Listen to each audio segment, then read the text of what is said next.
ഈശോയിൽ സ്നേഹമുള്ള പ്രിയ സഹോദരി സഹോദരന്മാരെ, ആണ്ടുവട്ടത്തിലെ 5-ാമത്തെ ഞായറാഴ്ചയിലാണ് നമ്മൾ ആയിരിക്കുന്നത്.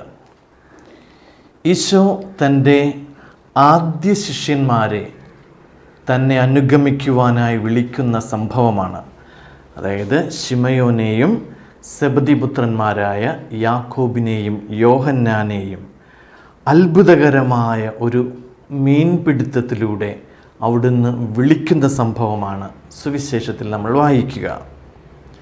പ്രിയപ്പെട്ടവരെ, എവങ്കേലിയം ക്രിസ്തിയിലേക്ക് സ്വാഗതം.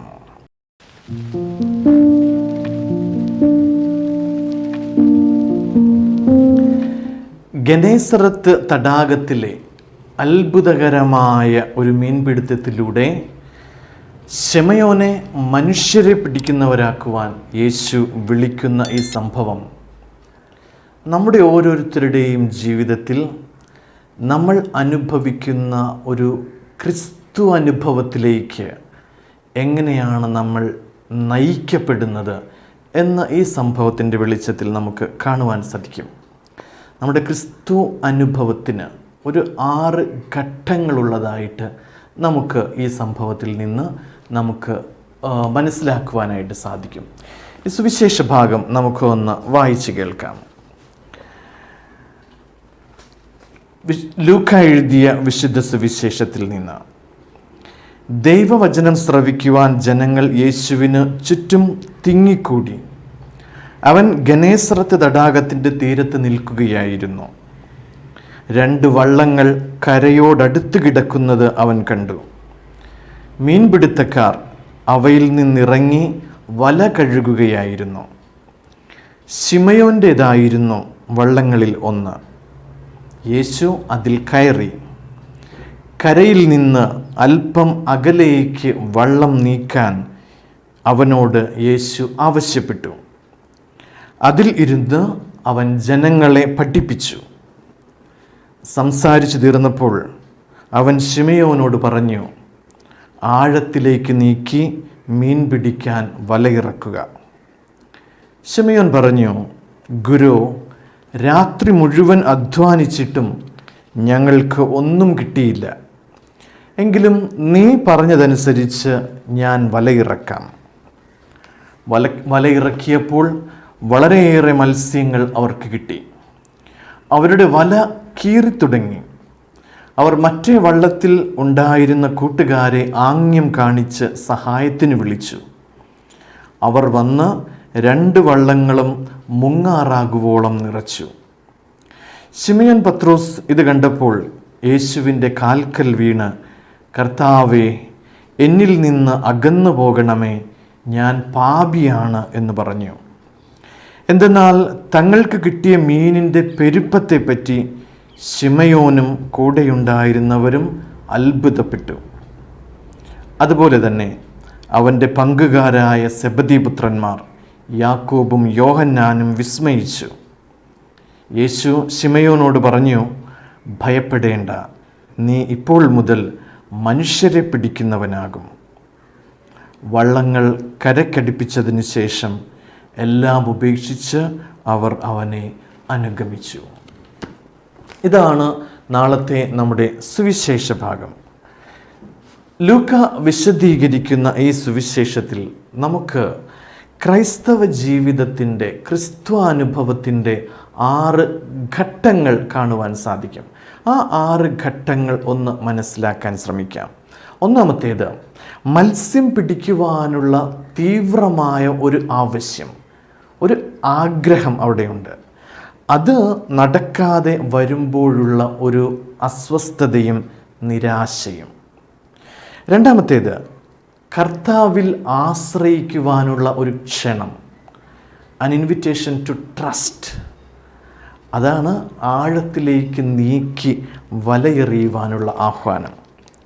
മൂന്നാമത്തേത്, ക്രിസ്തുവിൻ്റെ ആ ക്ഷണത്തോട് ശിമയോൻ്റെ വളരെ ക്രിയാത്മകമായിട്ടുള്ള, വളരെ പോസിറ്റീവായിട്ടുള്ള ഒരു പ്രതികരണം.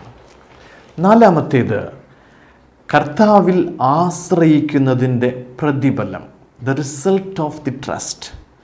അതാണ് അത്ഭുതകരമായ മീൻപിടുത്തം. അഞ്ചാമത്തേത്, ദൈവിക കൃപയുടെ മുൻപിൽ അവിടെയുള്ള ഒരു പ്രതികരണം, ഒരു റെസ്പോൺസ്, അവിടെ എളിമയോടെ വ്യാപരിക്കുന്നു ശിമയോൻ. ആറാമത്തേത്, മനുഷ്യരെ പിടിക്കുവാനുള്ള വിളി, a call to be the fishers of men. അത് സുവിശേഷം പ്രഘോഷിക്കുവാനുള്ള ഒരു വിളിയാണ്. ഈ 6 ഘട്ടങ്ങളും നമ്മുടെ എല്ലാവരുടെയും ദൈവാനുഭവത്തിൻ്റെ പിന്നിലുണ്ടായിരിക്കും. നമുക്ക് ഈ ഓരോ ഘട്ടത്തെയും കുറച്ചും കൂടെ ആഴത്തിൽ മനസ്സിലാക്കുവാനായിട്ട് ശ്രമിക്കാം. ഒന്നാമത്തെ ഘട്ടം, ഒരു ആവശ്യമുണ്ട്. ആ ആവശ്യം ഒരു നിരാശയിലേക്കും പലപ്പോഴും അസ്വസ്ഥതയിലേക്കും നയിക്കും. അതായത് മത്സ്യം പിടിക്കുക എന്നുള്ളത് ശിമയോൻ്റെ തീവ്രമായ ഒരു ആവശ്യമായിരുന്നു. അതുകൊണ്ടാണ്, ഒരു അത്യാവശ്യം തന്നെയായിരുന്നു ശിമയോനെ സംബന്ധിച്ചിടത്തോളം. അതുകൊണ്ടാണ് രാത്രി മുഴുവൻ അധ്വാനിക്കുന്നത്, ഒന്നും ലഭിക്കുന്നില്ല, എന്നിട്ടും വീണ്ടും വീണ്ടും വലയെറിഞ്ഞുകൊണ്ടേയിരിക്കുകയാണ്. അപ്പോൾ എന്തെങ്കിലും ലഭിക്കുക എന്നുള്ളത് വളരെ അത്യാവശ്യമായ ഒരു കാര്യമായിരുന്നു. അതുകൊണ്ടാണ് അയാൾ രാത്രി മുഴുവൻ പരിശ്രമിക്കുന്നത്. അപ്പോൾ ഒരു ആവശ്യമുണ്ടാവുക എന്നത് നമ്മെ പരിശ്രമത്തിലേക്ക് നയിക്കുന്നു. പരിശ്രമം എന്നാൽ ഒരു അധ്വാനമാണ്. അത് കായികമായിട്ടുള്ളതും ശാരീരികമായിട്ടുള്ളതും മാനസികമായിട്ടുള്ളതുമായ ഒരു അധ്വാനമാണ്. നമ്മൾ ഒരിക്കലും ഒരു അധ്വാനവും നമ്മൾ ആസ്വദിക്കുന്നില്ല. അധ്വാനിക്കുക, പരിശ്രമിക്കുക എന്ന് പറഞ്ഞാൽ നമ്മളെ സംബന്ധിച്ചിടത്തോളം അതൊരു സഹനം തന്നെയാണ്. ആ പരിശ്രമത്തിലൂടെ, ആ അധ്വാനത്തിലൂടെ ലഭിക്കുന്ന ഫലമാണ് നമുക്ക് സന്തോഷം നൽകുന്നത്. അപ്പോൾ പരിശ്രമമില്ലാതെ, അധ്വാനമില്ലാതെ ആ ഫലം ലഭിച്ചിരുന്നുവെങ്കിൽ നമുക്ക് കൂടുതൽ സന്തോഷമാകുമായിരുന്നു. അപ്പോൾ നോക്കുക, നമ്മുടെ ആവശ്യങ്ങൾ എപ്പോഴും നമുക്ക് സഹനങ്ങളാണ് നൽകുക. എന്തിനാണ് നമ്മുടെ ജീവിതത്തിൽ ദൈവം ഇങ്ങനെ സഹനങ്ങൾ നൽകുന്നത്? ദൈവം നമ്മെ സ്നേഹിക്കുന്നു എങ്കിൽ എന്തിനാണ് സഹനങ്ങൾ നൽകുന്നത്? നമ്മൾ സഹനത്തിലൂടെ കടന്നു പോകുന്നില്ല എങ്കിൽ നമുക്ക് ഒരു ആവശ്യം, ആ ആവശ്യം അല്ലെങ്കിൽ ഒരു നഷ്ടം, ഒരു അധ്വാനം, ഒരു ശൂന്യത എന്നത് നമ്മൾ അനുഭവിക്കുന്നില്ല എങ്കിൽ നമുക്ക് ലഭിക്കാൻ പോകുന്ന ഫലത്തെ സ്നേഹിക്കുവാൻ നമുക്ക് സാധിക്കുകയില്ല. അപ്പോൾ അധ്വാനം എത്ര കഠിനമേറിയതാണോ അത്രമാത്രം നമ്മൾ ആ അധ്വാനത്തിൻ്റെ ഫലം ആസ്വദിക്കുവാനായിട്ട് ശ്രമിക്കും. അപ്പോൾ നമ്മുടെ കൈകൾ എത്രമാത്രം ശൂന്യമാണോ ആ ശൂന്യതയിലേക്കാണ് ദൈവം നിറവ് നൽകുവാൻ പോകുന്നത്. ആ ശൂന്യമായ കരങ്ങളെയാണ് ദൈവം നിറയ്ക്കുവാൻ പോകുന്നത്. അപ്പോൾ ഒരു ശൂന്യമായ കരങ്ങൾ ഉണ്ടാവുക എന്നുള്ളത് നിറവ് ലഭിക്കുന്നതിനുള്ള ആദ്യപടിയാണ്. അപ്പോൾ സഹനമുണ്ടാവുക, പരിശ്രമമുണ്ടാവുക, അധ്വാനമുണ്ടാവുക എന്നുള്ളത് നമുക്ക് ലഭിക്കുവാൻ പോകുന്ന ദൈവത്തിൻ്റെ കൃപയുടെ ആദ്യപടിയാണ്. അതുണ്ടെങ്കിലേ നമുക്ക് ലഭിക്കുന്ന കൃപയുടെ മൂല്യം നമുക്ക് മനസ്സിലാവുകയുള്ളൂ, അത് ആസ്വദിക്കുവാൻ സാധിക്കുകയുള്ളൂ. ആ രാത്രിയിൽ ശിമയോന് കുറച്ചെങ്കിലും മത്സ്യം ലഭിച്ചിരുന്നുവെന്ന് നമ്മളൊന്ന് വിചാരിക്കുക. അങ്ങനെയാണെങ്കിൽ കുറച്ചെങ്കിലും മത്സ്യം അവന് ലഭിച്ചിരുന്നെങ്കിൽ ഈശോ പറയുകയാണ്, നീ ആ വശത്തേക്ക് ആഴങ്ങളിലേക്ക് നീക്കി വലയെറിയുക എന്ന് പറഞ്ഞാൽ ഒരുപക്ഷെ ശിമയോൻ അനുസരിക്കില്ലായിരിക്കാം. കാരണം അത്യാവശ്യം വേണ്ടത് എനിക്ക് ലഭിച്ചു കഴിഞ്ഞു, ഇനി ഞാൻ പോയേക്കാം, എന്താ ഒരു മനോഭാവം അവന് വരുമായിരുന്നു. അവനൊരിക്കലും യേശുവിൻ്റെ സഹായം തേടി പോകില്ലായിരുന്നു കുറച്ചെങ്കിലും മത്സ്യം ലഭിച്ചിരുന്നെങ്കിൽ. എന്തുകൊണ്ടാണ് അവൻ ഈശോയുടെ സഹായം തേടിയത്? അവന് ഒന്നും ലഭിച്ചില്ല, അവൻ്റെ കരങ്ങൾ ശൂന്യമായിരുന്നു. ആ ശൂന്യമായ കരങ്ങളിലേക്ക് ദൈവം തൻ്റെ കൃപയെ കൊടുക്കുമ്പോഴാണ് ആ കൃപ അവന് ഏറ്റവും ആസ്വാദ്യമായിട്ട് മാറുന്നത്. ആ ഒന്നുമില്ലാത്ത ആ വലയിലേക്ക് വലിയ ഒരു മത്സ്യത്തിൻ്റെ കൂട്ടം ദൈവം ഈശോ അയക്കുമ്പോഴാണ് അവൻ അതിൻ്റെ മഹത്വം മനസ്സിലാക്കുന്നത്. മറ്റു വാക്കുകളിൽ പറഞ്ഞാൽ, നമുക്ക് വിശപ്പ് ഇല്ല എങ്കിൽ നമുക്കൊരിക്കലും ഭക്ഷണം ആസ്വദിക്കുവാൻ സാധിക്കുകയില്ല. എന്നാൽ വിശന്നിരിക്കുക എന്ന് പറയുന്നത് നമ്മളെ സംബന്ധിച്ചിടത്തോളം സഹനമാണ്. പക്ഷേ നമ്മൾ ഒരിക്കലും വിശപ്പ് അനുഭവിച്ചിട്ടില്ലെങ്കിൽ ഭക്ഷണത്തെ നമ്മൾ ആസ്വദിക്കുന്നില്ല, ഭക്ഷണത്തെ നമ്മൾ എപ്രിഷ്യേറ്റ് ചെയ്യുന്നില്ല. അതുപോലെ തന്നെയാണ് ഏകാന്തത അനുഭവിച്ചിട്ടുള്ള ഒരാൾക്ക് മാത്രമേ ഒരു സുഹൃത്തിനെയും ഒരു സൗഹൃദത്തെയും ആസ്വാദ്യകരമായി അല്ലെങ്കിൽ വിലമതിക്കുന്ന ഒന്നായി അവന് അനുഭവപ്പെടുകയുള്ളൂ. അപ്പോൾ നമ്മുടെ സഹനങ്ങളും നമ്മുടെ കുറവുകളും നമ്മുടെ ശൂന്യതയുമൊക്കെ ദൈവം നൽകുവാൻ പോകുന്ന നിറവിൻ്റെ ആരംഭമാണ് എന്ന് മനസ്സിലാക്കുക. ദൈവം നമ്മിൽ വിശപ്പ് ആദ്യമുണ്ടാക്കും. എന്തിനു വേണ്ടി? നമ്മുടെ ഭക്ഷണം നമുക്ക് ആസ്വാദ്യകരമാക്കുവാൻ. ദൈവം നമ്മിൽ ആദ്യം ദൈവത്തെക്കുറിച്ചുള്ള ഒരു വിശപ്പുണ്ടാക്കും. എന്നിട്ട് തന്നെ നമ്മുടെ വിശപ്പിന് ഭക്ഷണമായി നൽകും. അതാണ് ദൈവാനുഭവത്തിൻ്റെ ആദ്യത്തെ പടി. രണ്ടാമത്തെ ഒരു ഘട്ടമെന്ന് പറഞ്ഞാൽ തന്നിൽ ആശ്രയിക്കുവാനുള്ള ഈശോയുടെ ഒരു ക്ഷണം, an invitation to trust. ദൈവം എപ്പോഴും നമ്മൾ തയ്യാറാക്കിയിരിക്കുന്ന പദ്ധതികളിൽ ദൈവം ഇടപെടും. നമ്മുടെ പ്രതീക്ഷകൾക്ക് അപ്പുറത്തേക്ക് ദൈവം പോകും. നമ്മുടെ പദ്ധതികൾ ദൈവം ഇടപെട്ട് നമ്മുടെ പ്രതീക്ഷകൾക്ക് വിരുദ്ധമായി അതിനെ മാറ്റും. ശിമയോനോട് ഈശോ പറയുന്നത് ഇങ്ങനെയാണ്: ആഴത്തിലേക്ക് നീക്കി വലയിറക്കുക. നീ ഒരു റിസ്ക് എടുക്കുക. നിന്റെ ബുദ്ധിയിലും അനുഭവത്തിലും നിനക്കത് പക്ഷേ വിഡ്ഢിത്തമാണ് എന്ന് തോന്നും, നിഷ്ഫലമാണ് എന്ന് തോന്നും. ശിമയോനെ സംബന്ധിച്ചിടത്തോളം വളരെ അനുഭവ സമ്പന്നനായ ഒരു മത്സ്യപിടുത്തക്കാരനാണ്, ഒരു മത്സ്യത്തൊഴിലാളിയാണ് ശിമയോൻ, ഒരു മുക്കുവനാണ്. ആ ശിമയോൻ അറിയാം, രാത്രി മുഴുവൻ ഞാൻ ഈ ആഴക്കടലിലും ഈ ഗനേസറത്തെ തടാകം മുഴുവനും വലയിറക്കി, രാത്രി മുഴുവനും എനിക്കൊന്നും കിട്ടിയിട്ടില്ല എങ്കിൽ അതിൻ്റെ അർത്ഥം പകലും എനിക്കൊന്നും കിട്ടാൻ പോകുന്നില്ല. അത് ശിമയോൻ്റെ അറിവും ശിമയോൻ്റെ അനുഭവവും ശിമയോൻ്റെ ആ ഒരു സമ്പത്തുമാണ്. എന്നാൽ ഈശോ പറയുന്നു, നീ ആഴത്തിലേക്ക് നോക്കി വലയെറിയുക. ഒരു മീൻപിടുത്തക്കാരൻ രാത്രി മുഴുവൻ തൻ്റെ അനുഭവവും വിജ്ഞാനവും മുഴുവൻ ഉപയോഗിച്ചിട്ടും പരിശ്രമിച്ചിട്ടും നടക്കാത്ത ഒരു കാര്യം മീൻപിടുത്തത്തെക്കുറിച്ച് ഒന്നും അറിയാത്ത ഒരു ആശാരിപ്പണിക്കാരൻ അവൻ വന്ന് നിർദ്ദേശം നൽകുകയാണ്, ഇങ്ങനെ ചെയ്യുക എന്ന്. അപ്പോൾ അത് ആ മീൻപിടുത്തക്കാരന് തീർച്ചയായിട്ടും തോന്നും, ഇത് വിഡ്ഢിത്തരമാണ് ഈ പറയുന്നത്, ഇത് നിഷ്ഫലമാണ് ഈ പറയുന്നത്. നമുക്കറിയാം, ഒരു മീൻപിടുത്തക്കാരനോട് എങ്ങനെയാണ് മീൻ പിടിക്കേണ്ടതെന്ന് ഒരു ആശാരി ചെന്ന് പറഞ്ഞിട്ടുണ്ടെങ്കിൽ എങ്ങനെയായിരിക്കും അയാൾ അതിനെ സ്വീകരിക്കാൻ പോകുന്നതെന്ന്. അപ്പോൾ അതാണ് ശിമയോനോട് പറയുന്നത്, രാത്രി മുഴുവനും അധ്വാനിച്ചിട്ടും ഞങ്ങൾക്കൊന്നും കിട്ടിയില്ല. പക്ഷേ ശിമയോൻ പറയുന്നു, എങ്കിലും നീ പറഞ്ഞതനുസരിച്ച് ഞാൻ വലയിറക്കാം. ശിമയോൻ അപ്രകാരം ചെയ്യുന്നു. എന്തുകൊണ്ട് ശിമയോൻ അപ്രകാരം ചെയ്തു? Because he trusted him. ദൈവത്തിൽ, യേശുവിൽ അവൻ ആശ്രയിച്ചു.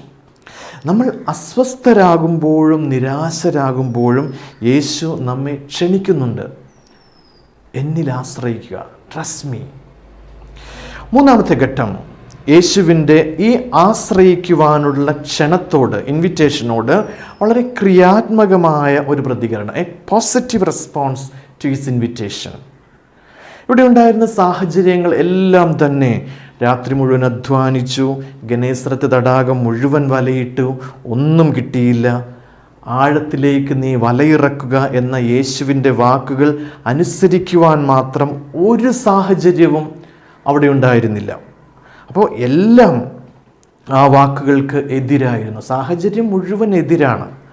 ഇത്രമാത്രം പ്രതികൂല സാഹചര്യങ്ങൾ നിലവിലുള്ളപ്പോൾ എങ്ങനെ അവൻ്റെ വാക്കുകളെ ആശ്രയിക്കുവാൻ സാധിക്കും? നമ്മുടെ യുക്തിയെയും നമ്മുടെ അനുഭവത്തെയും നമ്മുടെ അറിവിനെയും മാത്രം ആശ്രയിക്കുന്നവരാണ് നമ്മൾ. പക്ഷെ ഇവിടെ അതൊന്നും ശിമയോന് സഹായകമായിട്ട് വരുന്നില്ല, ശിമയോനെ സഹായിക്കുന്നില്ല. അവൻ്റെ അറിവും ബുദ്ധിയും അവൻ്റെ മീൻ പിടിക്കാനുള്ള സ്കില്ലും ഒന്നും ശിമയോനെ സഹായിക്കുന്നില്ല. അപ്പോൾ അവൻ മനസ്സിലാക്കുന്നു, നമുക്ക് ഏറ്റവും നല്ലത് എനിക്ക് ഏറ്റവും നല്ലത് എന്താണെന്ന് ആർക്കാണ് അറിയുന്നത്? അത് എനിക്കാണോ അറിയുന്നത്, അല്ലെങ്കിൽ എന്നെ സൃഷ്ടിച്ചവനാണോ അറിയുന്നത്?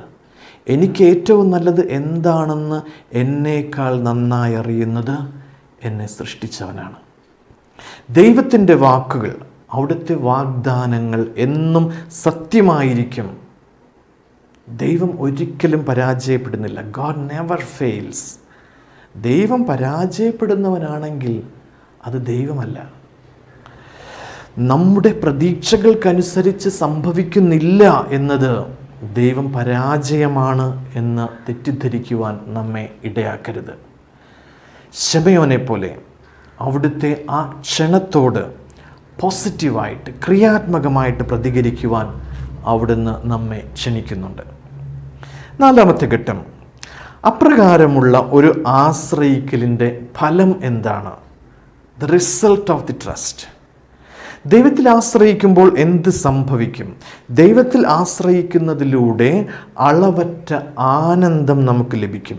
എത്രമാത്രം നമ്മുടെ പ്രതീക്ഷകൾക്ക് അപ്പുറമായ ഒരു അനുഗ്രഹം, ഒരു കൃപയുടെ അളവ് നമുക്ക് ലഭിക്കും. ദൈവം ഒരിക്കലും തൻ്റെ ഔദാര്യത്തിൽ പിശുക്ക് കാണിക്കുന്നവനല്ല. ശിമയോൻ തൻ്റെ ജീവിതത്തിൽ ഇതുവരെ കണ്ടിട്ടില്ലാത്തത്ര അളവ് മത്സ്യമാണ് അവന് അന്ന് ലഭിച്ചത്. 2 വള്ളങ്ങൾ മുങ്ങാറാകുവോളം മത്സ്യങ്ങൾ അവൻ്റെ ജീവിതത്തിൽ ഒരിക്കലും അവന് ലഭിച്ചിട്ടുണ്ടായിരുന്നില്ല. ശിമയോന് മനസ്സിലായി, ഇത് തൻ്റെ അനുദിന ജീവിതത്തിലെ അറിവിൻ്റെയും അനുഭവത്തിൻ്റെയും തൻ്റെ വിജ്ഞാനത്തിൻ്റെയും അപ്പുറമുള്ളൊരു കാര്യമാണ്. ഇത് മാനുഷികമായിട്ട് സംഭവിക്കുന്നൊരു കാര്യമല്ല. ഇത് പ്രകൃതിയിൽ സ്വാഭാവികമായിട്ട് സംഭവിക്കുന്നൊരു കാര്യവുമല്ല. ആ കടലിൻ്റെ സ്വാഭാവിക രീതികളെല്ലാം അറിയാമായിരുന്ന ശമയോൻ അറിയാം, ഇത് കടലിൽ ഇങ്ങനെ സംഭവിക്കാൻ യാതൊരു സാധ്യതയുമില്ല. ഇത് താൻ ഈ നിൽക്കുന്ന മനുഷ്യനിൽ ആശ്രയിച്ചതിൻ്റെ ഫലമാണ്. ആ ആശ്രയത്തിൻ്റെ പ്രതിഫലമായി സംഭവിക്കുന്നതാണ്. തൻ്റെ മുൻപിൽ നിൽക്കുന്ന ഈ മനുഷ്യൻ അതിമാനുഷ്യനാണ്. അതുകൊണ്ടാണ് ഉടനെ തന്നെ ശിമയോൻ ഈശോയെ വിളിക്കുന്നത് കർത്താവേ, ഹോക്യൂരിയോസ് ദ ലോർഡ്. നമുക്കറിയാം ഹോക്യൂരിയോസ് എന്നുള്ള വാക്ക് എങ്ങനെയാണ് വിശുദ്ധ ഗ്രന്ഥത്തിൽ ഉപയോഗിച്ചിട്ടുള്ളതെന്ന്. അതുകൊണ്ട് തന്നെ കർത്താവിൻ്റെ കാലിൽ വീണുകൊണ്ട് ശിമയോൻ വിളിക്കുകയാണ്, കർത്താവെ, അങ്ങ് എന്നിൽ നിന്ന് അകന്നു പോകണമേ എന്ന് പറഞ്ഞുകൊണ്ട്. അപ്പോൾ ദൈവത്തിൽ ആശ്രയിക്കുന്നതിൻ്റെ പ്രതിഫലം ദൈവത്തിൻ്റെ അനുഗ്രഹങ്ങളാണ്, അളവിൽ കുറഞ്ഞ അനുഗ്രഹങ്ങളല്ല. The abundance of blessings, the abundance of grace. വഞ്ചികൾ മുങ്ങിപ്പോകുമാറാകോളം നിറഞ്ഞ അനുഗ്രഹങ്ങൾ. 5-ാമത്തെ ഘട്ടം, ദൈവിക കൃപയുടെ മുൻപിലുള്ള നമ്മുടെ പ്രതികരണം, നമ്മുടെ റിയാക്ഷൻ. അതെന്താണ്? ദൈവത്തിൻ്റെ അനുഗ്രഹങ്ങൾ അനുഭവിച്ചതിന് ശേഷം എന്താണ് ശമയോൻ്റെ പ്രതികരണം? അവൻ മുട്ടുകുത്തുന്നു, യേശുവിൻ്റെ കാൽക്കൽ വീഴുന്നു, അവൻ സമ്മതിക്കുന്നു ദൈവത്തിൻ്റെ വഴികളാണ് ശ്രേഷ്ഠമായ വഴികൾ. നമ്മുടെ അനുഭവത്തിൻ്റെ വഴികൾ, നമ്മുടെ യുക്തിയുടെ വഴികൾ, നമ്മുടെ അറിവിൻ്റെ വഴികൾ, നമ്മുടെ അഹംബോധത്തിൻ്റെ വഴികൾ, ആ വഴികളേക്കാളെല്ലാം ശ്രേഷ്ഠം ദൈവത്തിൻ്റെ വഴികളാണ്. The God's way is the best way എന്ന് ശിമയോൻ മനസ്സിലാക്കുന്നു. അതാണ് ശിമയോൻ്റെ ഭാഗത്ത് നിന്ന് വരുന്ന ആ അനുഗ്രഹത്തോടുള്ള പ്രതികരണം. 6-ാമത്തെ ഘട്ടം, മനുഷ്യരെ പിടിക്കുന്നവരാകുവാനുള്ള വിളി, ദ കോൾ. വാക്കുകളിലൂടെയും പ്രവൃത്തികളിലൂടെയും സുവിശേഷം പ്രസംഗിക്കുവാനുള്ള വിളിയാണത്. നമുക്കറിയാം, എല്ലാ ക്രൈസ്തവരും വൈദികരാകുവാനായിട്ട് വിളിക്കപ്പെട്ടവരല്ല. എല്ലാ ക്രൈസ്തവരും സന്യാസിനികളാകുവാനോ സന്യാസികളാകുവാനോ പ്രേഷിതരായി വിദേശങ്ങളിലേക്കോ വിദൂരങ്ങളിലേക്കോ പോകുവാനായിട്ട് വിളിക്കപ്പെട്ടവരല്ല. എന്നാൽ എല്ലാ ക്രൈസ്തവരും സുവിശേഷം പ്രഘോഷിക്കുവാനായിട്ട് വിളിക്കപ്പെട്ടവരാണ്.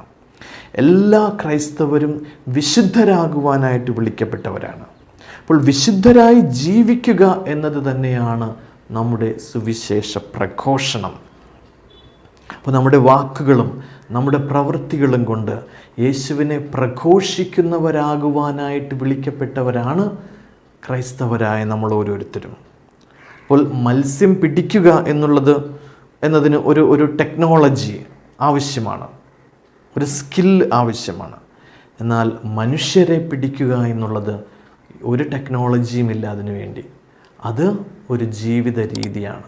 നമ്മുടെ ജീവിതത്തിൻ്റെ വാക്കുകളും പ്രവൃത്തികളും തമ്മിലുള്ള യോജിപ്പും അതനുസരിച്ചുള്ള നമ്മുടെ സുവിശേഷ പ്രഘോഷണവും അതാണ് മനുഷ്യരെ പിടിക്കുന്നവരാക്കി നമ്മെ ഓരോരുത്തരെയും മാറ്റുന്നത്. പ്രിയപ്പെട്ടവരെ, ഈ ശിമെയോൻ്റെ ഈ വിളിയിലൂടെയുള്ള സംഭവത്തിൽ ഈ 6 ഘട്ടങ്ങൾ നമ്മുടെ ഓരോരുത്തരുടെയും ജീവിതത്തിൽ ഈശോയുമായുള്ള നമ്മുടെ വ്യക്തിപരമായ ബന്ധത്തിലേക്ക് നമ്മൾ എത്രമാത്രം വളരുന്നുണ്ട് എന്ന് മനസ്സിലാക്കുവാനായിട്ട് നമ്മെ സഹായിക്കും. ധ്യാനാത്മകമായിട്ട് അതൊന്ന് ചിന്തിക്കാൻ, നമ്മുടെ ജീവിതത്തിൽ ഈശോ നമുക്ക് ആരാണ്, ഈശോയുമായുള്ള എൻ്റെ വ്യക്തിപരമായ ബന്ധം എന്താണ്, എങ്ങനെയാണ് ഞാൻ എൻ്റെ ജീവിതത്തിലൂടെ വാക്കുകളിലൂടെയും പ്രവൃത്തികളിലൂടെയും ഈശോയെ പ്രസംഗിക്കുന്ന, ഈശോയെ പ്രഘോഷിക്കുന്ന മനുഷ്യനെ പിടിക്കുന്നവനാവുന്നത്. ഒരു നിമിഷം നമുക്ക് കണ്ണുകളടച്ച് പ്രാർത്ഥിക്കാം. പിതാവായ ദൈവമേ, അങ്ങയുടെ പുത്രനും ഞങ്ങളുടെ കർത്താവുമായ ഈശോ ഞങ്ങളുടെ രക്ഷകനായി ഈ ഭൂമിയിലേക്ക് വരികയും അങ്ങയുടെ സന്ദേശം, സ്നേഹത്തിൻ്റെ സന്ദേശം ഞങ്ങൾക്ക് നൽകുകയും ചെയ്തു. പിതാവ് എന്നെ അയച്ചതുപോലെ ഞാനും നിങ്ങളെ അയക്കുന്നു എന്ന് പറഞ്ഞുകൊണ്ട് ഞങ്ങളെ ഓരോരുത്തരെയും അവിടുത്തെ സുവിശേഷത്തിൻ്റെ സന്ദേശവാഹകരാക്കി അവിടുന്ന് മാറ്റിയല്ലോ. ആ സുവിശേഷം ഞങ്ങളുടെ ഓരോരുത്തരുടെയും ജീവിതത്തിൽ ഞങ്ങളുടെ വാക്കുകളിലൂടെയും പ്രവൃത്തികളിലൂടെയും ചിന്തകളിലൂടെയും പ്രഘോഷിച്ച് ഏറ്റവും നല്ല ക്രൈസ്തവനായിരിക്കുവാൻ, ഏറ്റവും നല്ല ക്രിസ്തു അനുയായി ആയിരിക്കുവാൻ ഞങ്ങളെ സഹായിക്കണമേ. അങ്ങയുടെ പുത്രനായ യേശു ക്രിസ്തു വഴി ഞങ്ങൾ സമർപ്പിക്കുന്ന പ്രാർത്ഥന കേട്ടരുളണമേ. ആമേൻ. ഏവർക്കും അനുഗ്രഹപ്രദമായ ഒരു നല്ല ഞായറാഴ്ച ആശംസിക്കുന്നു. നന്ദി.